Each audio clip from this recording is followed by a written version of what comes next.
Welcome to the Recruitment Edge Career Conversation series. Whether you're at the beginning of your career or a seasoned professional, making your mark is essential to getting that dream job or lining yourself up for promotion.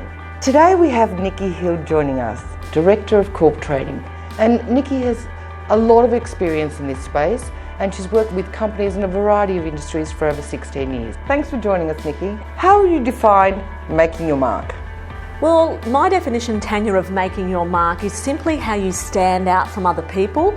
It's around your uniqueness and what you can do to actually increase your professional visibility in the workplace.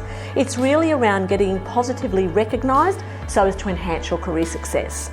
After many years working in recruitment, I've found that sometimes people aren't comfortable or confident in the idea of promoting themselves. What have you experienced and how can we help people here? Well, that's certainly something I hear on a regular basis, but when we're looking at or talking about making your mark, this is not about boasting or talking yourself up, but it's simply getting recognised for the talent that you have and the value that you create for other people, which in turn obviously builds on your reputation. And often it's the simple things and the little things that we do that can really create the greatest impact in terms of recognition. Okay, so super confident people, they're okay talking about themselves and their achievements, and you see them high-five through the office.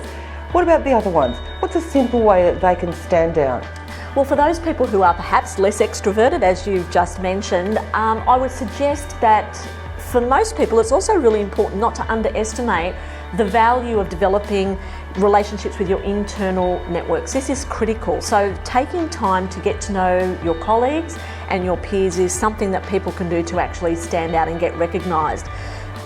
Those water cooler moments and those organic interactions that we have with our peers on a day-to-day basis are really priceless. So often we're so client focused that we fail to recognise that the people that can assist us advance and get to where we want to go are the people that we're working with internally. So making sure we take opportunities to actually gauge and get to know them.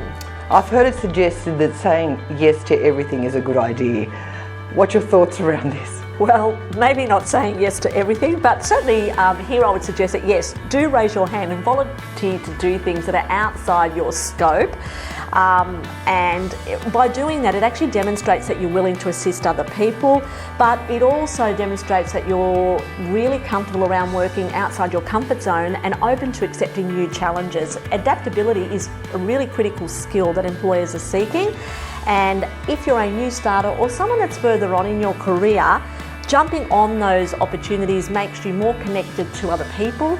It actually strengthens your impact and actually makes you more well recognised in the business as a whole.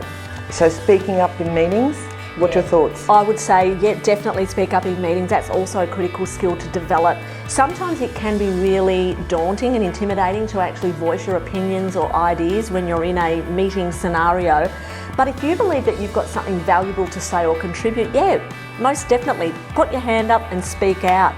If you do voice your thoughts in the moment, rather than actually following up with an email, it means that people actually remember you. You're giving them an opportunity to remember you, put a face to your name, and it's a great way to actually make your mark whilst increasing your value. Some really great tips there, Nikki. So in summary, what are your 3 top tips? So my top 3 tips would be number 1, to develop and maintain your internal alliances. Tip number 2 would be step up and raise your hand to opportunities. And step 3 would be to speak up in meetings and contribute your thoughts and ideas, because I'm sure they are very valuable. Thank you, Nikki. Thank you for sharing your tips. We hope you've enjoyed today's chat and look forward to sharing more tips in our series, Recruitment Edge Career Conversations.